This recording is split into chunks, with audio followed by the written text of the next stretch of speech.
Hello, my name is Steve Hendrix. I'm the president at m.Care, and welcome to the next episode of the m.Care podcast series. With me again today is Mark Saxon. If you missed our earlier episode, Mark was recently, he was, I always get that, Vice President of Operations at Mercy Virtual in St. Louis. He now is President of Virtual Healthcare Consulting. Welcome back, Mark. Thank you. Thanks for having me again. Great. So in our first series, we talked a little bit about the state of the industry and kind of what's transformed over the last couple of years and where you kind of see things going as we move forward. Let's go back now to Mercy Virtual, where you spent many, many years until recently, and they tout themselves as building the first virtual care hospital in the world. Right. Take us back to those early days, Mark. You were there. I mean, Absolutely. There had to be some really hard conversations, a lot of interesting conversations to launch the Virtual Care Center. Maybe just spend a few minutes on that.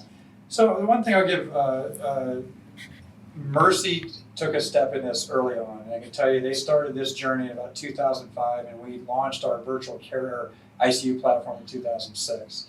If you think back to that time frame, it's way ahead of its time. Yeah. When it looks into that. The early journey of it is our leadership and our board recognize we have to keep transforming healthcare. And that transformation goes by how you get healthcare right at all costs for what you're trying to do. And they understand that if we stay in the traditional setting without changing, it's not going to work very successfully. So they were very instrumental in saying, let's take another step and build that. Fast forward, I would say most importantly back into 2015, we opened up the first virtual care center. Since that time frame, Mercy Virtual was able to open up at least 6 more programs and service lines. And what they've gone from is one niche area to creating a full care continuum. That full care continuum last year did about 850,000 virtual encounters per year, both inpatient and outpatient. And the idea is not that it's a separate entity, it's a standard of care. That's what we mentioned earlier. That's where, and you said early difficult conversations, very difficult.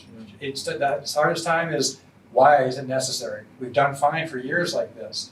Why are you taking over patients? And it's not. It's about team approach, leveraging technology, and increasing the quality of care delivered that everybody deserves as you go forward.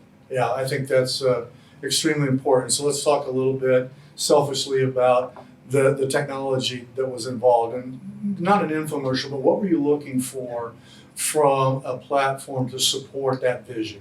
And it's most importantly was we needed a platform that worked with us by focus on the patient and the workflow and able to adapt on the needs of the patient. And what I mean, we were looking for something that wasn't just cookie cutter.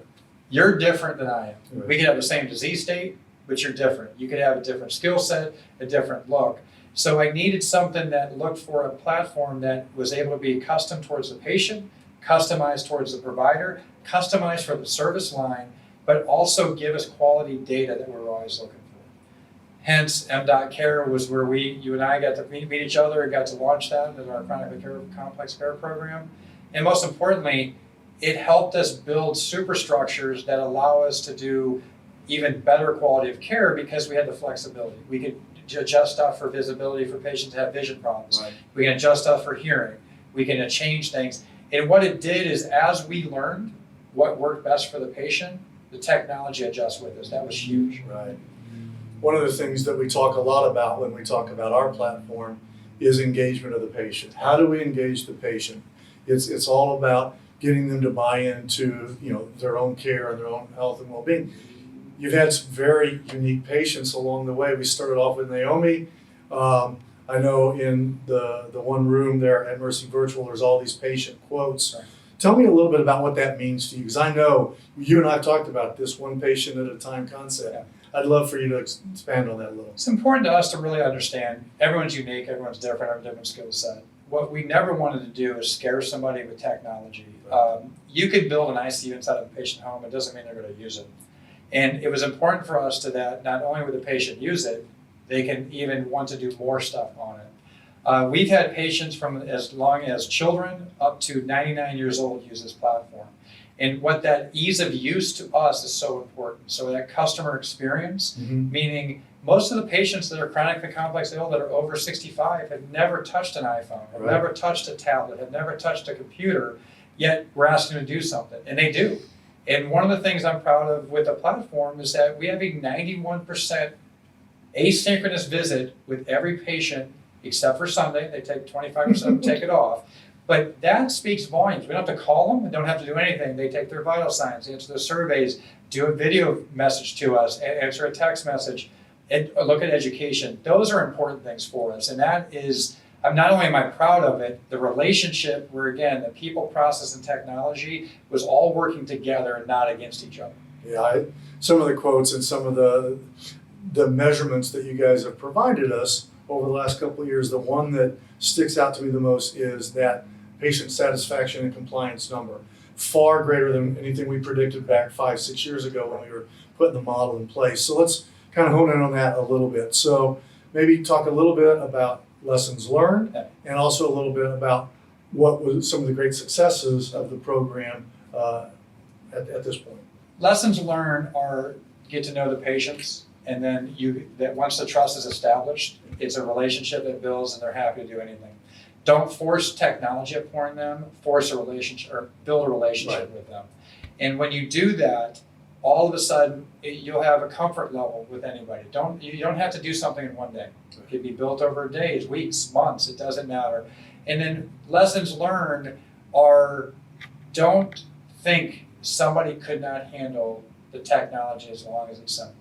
Because people make the mistake that my grandmother doesn't know how to work the remote, my grandfather can't do this, my mother can't do this, my father can't do this. And we found that's completely wrong. If they understand why and what's trying to accomplish in the relationships there, that's the most important lesson that we learned through all of that. One of the things we learned from you all, our lessons learned, was when we were enhancing the platform in the early days, education was so important. Providing education. People want to know what they're dealing with and why you're asking them to do certain things. And so that was the one thing that we took away from all those early conversations, is that ability to not just get information from patients, but to disseminate and to communicate with them. And I think you guys nailed it, right? I would also tell you, and compliment you, the relationship we have, that if we had a concern or a patient didn't have something, we're able to build that together. It's not forcing it. We're like, oh, we can't do that, or you can't do this. It's understanding the technology understands the importance. We understand the importance of the technology, but the seamless effort that work together is priceless. And I don't know, I can't give enough credit to that, because people make mistakes too many times of saying, this is a great technology, go put it out there. But I also, we can put an F-22 airplane in your backyard, doesn't mean you know how to use it. So I just wanted to compliment that, because that's how it works together. And most importantly, just education, relationships, and the technology does that. Again, we've seen data that shows that. Yeah. Last question, and then maybe you can wrap up your thoughts. But one of the things that we also learned a lot in the first year or two, we got a lot of feedback from your team, your navigators, your nurses, and our team would sit in your pods and we'd watch the information coming in, and there were times when alerts would happen, and we literally were saving people's lives on the fly. It was amazing. But that feedback from your team, you really engaged all of the different roles within your organization. Maybe you can speak to that a little. It comes to a team approach. People understand. People in healthcare think it has to be an individual by themselves, like a physician, a nurse, an advanced practitioner. What we did is we based the team, and the team gets to know the patients. And what happens is you leverage people to the top of their license, but you also create a network that a team approach is the best way to care for patients. You don't have to have a physician necessarily checking on if a patient did their appointment today. And what you do is the system allows the flexibility that we can have task alerts going to a navigator, a nurse, advanced practitioner that are all different, but it creates a seamless effort to care for that patient. And I think the team approach, the flexibility gives us that opportunity. Awesome. Mark, thank you again. It's been great having you here these last two series. Again, if you have any questions that you'd like us to respond to in a future podcast, please send those to steveh@m.care. Again, thank you for your time today. Stay healthy, stay well. Talk to you soon.